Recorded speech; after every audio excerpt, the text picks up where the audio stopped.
Hello दोस्तों, movies in short में आपका स्वागत है। हम आपको हर दिन एक नई मूवी दिखाते हैं। आज हम एक अमेरिकी सजग एक्शन फिल्म इक्वलाइजर को दिखाएंगे जो 2014 में रिलीज हुई थी।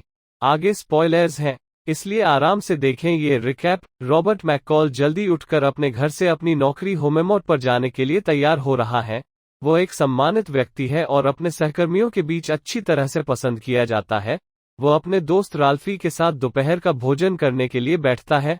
राल्फी एक सैंडविच खाते रहता है और रॉबर्ट एक क्रंच सुनता है। उसके सैंडविच में चिप्स हैं। रॉबर्ट राल्फ को याद दिलाता है कि उसे सुरक्षा गार्ड बनने के लिए अपना वजन घटाना है, बढ़ाना नहीं है।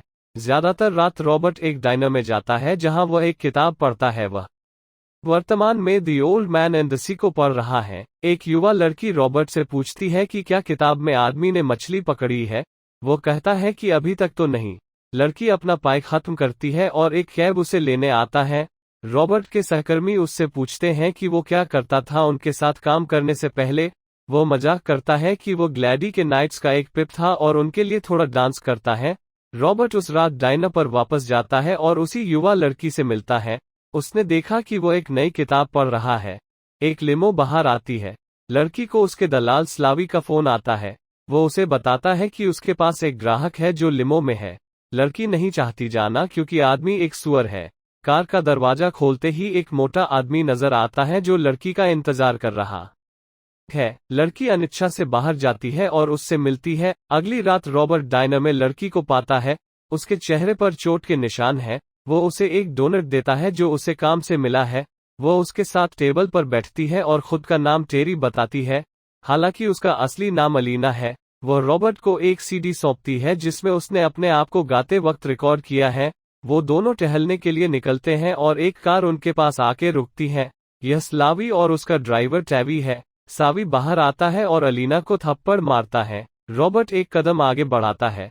तभी वो देखता है कि टैवी के पास एक बंदूक है। साल्वी रॉबर्ट के पास जाता है और उसे अन्य लड़कियों के लिए पूछने के लिए अपने व्यवसाय का कार्ड देता है।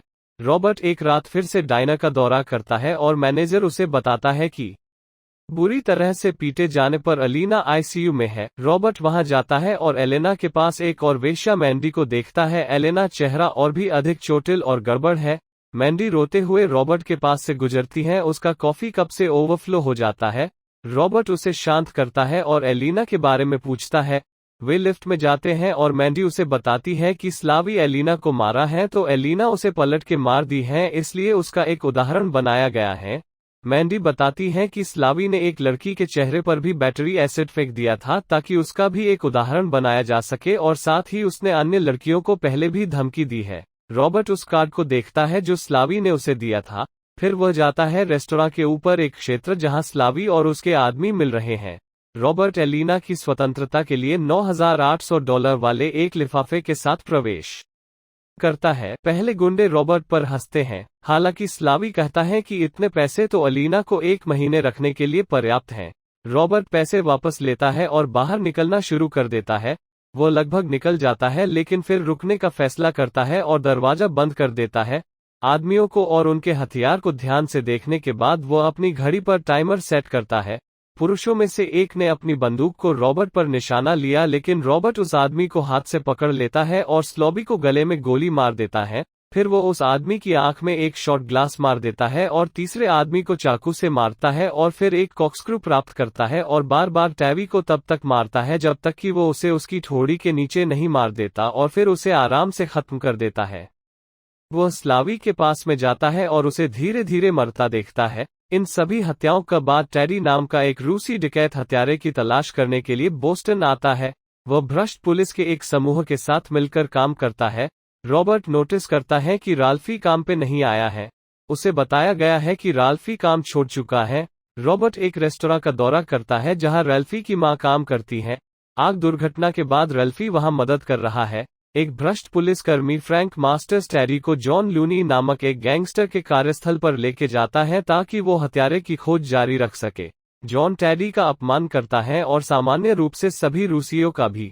प्रतिक्रिया में टैरी एक एस्ट्रे से जॉन को मारता है जबकि फ्रैंक जॉन के गुंडों को मारता है। टैरी जॉन के चेहरे को तब तक मरता है जब तक वो बेहोश नहीं हो जाता। रॉबर्ट अपने सहकर्मियों के साथ बेसबॉल खेलते हुए देखा जाता है। राल्फी एक सुरक्षा गार्ड की वर्दी में दिखाई देता है। उसने अपनी परीक्षा पास कर ली है। अन्य दो गंदे पुलिस वाले रामर और पैटरसन राल्फी की मां के रेस्तरां में खा रहे हैं। वे उससे कुछ पैसे के लिए जबरन वसूली करते हैं और दावा करते हैं कि एक और घटना ऐसा होगा अगर पैसा समय पर फिर से नहीं आएगा तो। रॉबर्ट उन्हें रेस्तरां के बाहर मिलता है, कहता है कि वो उनके अपराध की रिपोर्ट करना चाहता है। वे लोग हंसते हैं। तब रॉबर्ट उनमें से एक को बुलाता है। रॉबर्ट उन्हें एक वीडियो दिखाता है जिसमें उन लोगों ने एक सुविधा स्टोर क्लर्क से जबरन पैसे लिया था। इतना काफी सबूत था उनसे उनकी गलती कबूल कराने के लिए। रॉबर्ट उन्हें बोलता है कि वे या तो पैसे वापस दे सकते हैं या वीडियो समाचार स्टेशनों पर आएगा। पुलिस ने उसे बंदूक की नोक पर पकड़ लिया। रॉबर्ट जल्दी से उन दोनों को पीटता है। वे अनुपालन करते हैं और बाद में राल्फी की मां को पैसे वापस कर देते हैं। एक बदमाश होम मार्ट में आता है और कैशियर जेनी को बंदूक की नोक पर रखता है और उसे रजिस्टर में पैसे देने बोलता है।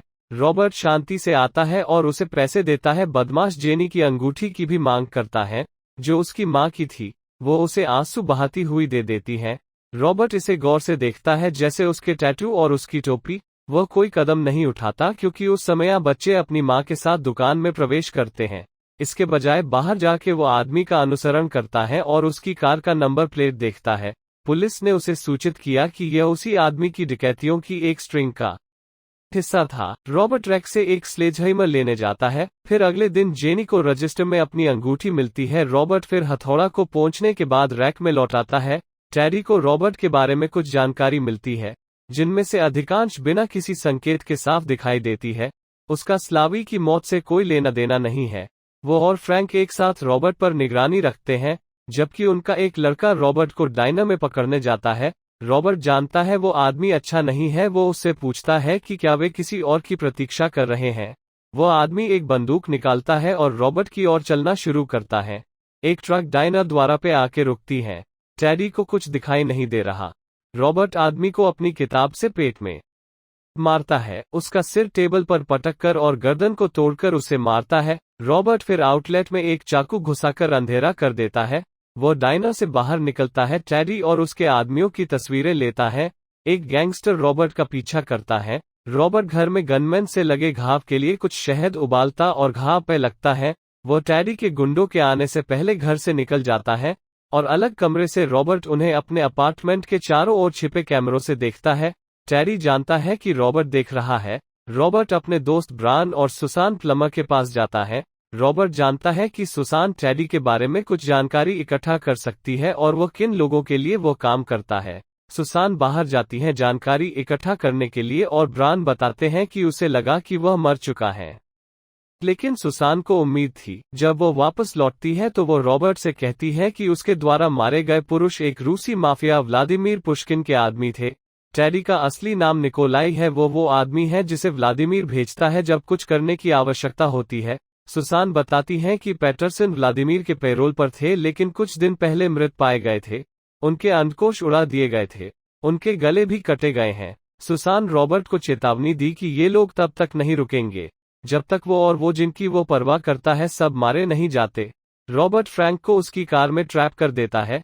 एक नली से कार्बन मोनोऑक्साइड जहर देता है जब तक वो उसकी मदद करने के लिए तैयार नहीं होता। फ्रैंक हार मानता है और रॉबर्ट को एक गोदाम लेके जाता है जहां रूसी अपने पैसा रखते थे।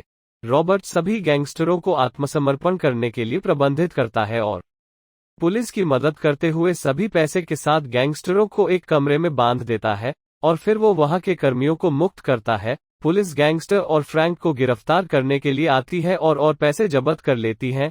रॉबर्ट फ्रैंक के सेफ्टी डिपॉजिट बॉक्स जाता है और उसका पैसा, पासपोर्ट और एक यूएसबी प्राप्त करता है जिसमें व्लादिमीर और उसके व्यवहार के बारे में और अधिक जानकारी होती है।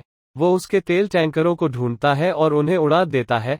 टेडी और उसके लोग होम मार्ट में घुस जाते हैं और रॉबर्ट के दोस्तों को, जिनमें राल्फी और जेनी को, बंधक बना लेते हैं जब तक रॉबर्ट वहां उनसे मिलने नहीं आता। टेडी रॉबर्ट के सेल फोन को ट्रैक करता है और उसके आने का इंतजार करता है। जब वो उन्हें नहीं दिखता तो वे रॉबर्ट के एक सहकर्मी को मारने जाते हैं। तब अचानक से एक संगीत इंटरकॉम पर बजना शुरू हो जाता है और एक गैंगस्टर बाहर निकलता है और रॉबर्ट द्वारा मारा जाता है। वो चालाकी से एक्शंस लेता है और हर जगह चारों ओर घूमता है। वो एक को कांटेदार तार से लटकाता है और दूसरे की गर्दन पर वार करता है और एक को एक माइक्रोवेव और हाइड्रोजन के साथ एक कमरे में उड़ाकर मार देता है। राल्फी रॉबर्ट की मदद करने के लिए जाता है और उसे बाएं पैर में गोली लग जाती है। रॉबर्ट राल्फी को भागने में मदद करता है। एक धमाके के बाद स्प्रिंकलर रॉबर्ट चालू हो जाता है और रॉबर्ट टेडी से लड़ने जाता है। रॉबर्ट को एक नेल गन मिलती है और वो टेडी को बार बार शूट करता है जब तक कि वो उसे गले में नहीं मर देता। 3 दिन बाद रॉबर्ट व्लादिमीर को कॉल करता है। उसको मारने मॉस्को जाता है। व्लादिमीर एक शॉवर ले रहा है। रॉबर्ट बार बार रोशनी चालू और बंद करता है और वो सिंक चला देता है। पानी सिंक से बहता है और रॉबर्ट गायब हो जाता है। व्लादिमीर बाहर आता है, अपने गार्ड को बुलाता है, पर उसे पता नहीं होता कि रॉबर्ट ने तारों को काट दिया है और बहता पानी तारों को जैसे ही छूता है व्लादिमीर इलेक्ट्रोक्यूट हो जाता है। अन्य गार्ड तो पहले से ही मारे गए हैं। रॉबर्ट बोस्टन लौटता है और अलीना उसे मिलती है। अब उसके चेहरे पे कोई चोट नहीं है। वो उसे बताती है कि उसे एक असली नौकरी मिल गई है और उसने कुछ पढ़ना शुरू कर दिया है। उसने रॉबर्ट को धन्यवाद किया जो उसने किया और वो उसे गाल में चूमती है और अलविदा कहती है। कुछ दिनों के बाद डायना में अपने लैपटॉप पर रॉबर्ट को एक संदेश प्राप्त होता है जिसमें कोई मदद मांगता है। वो बस जवाब देता है हाँ। कृपया एक लाइक या कमेंट करके हमें बताएं कि आप आगे कौन सी फिल्म देखना चाहते हैं और लाइक, सब्सक्राइब, शेयर करना ना भूलें और अपनी नोटिफिकेशन ऑन रखें ताकि इस तरह आप कभी भी किसी भी फिल्म की कहानी मिस न करें। धन्यवाद।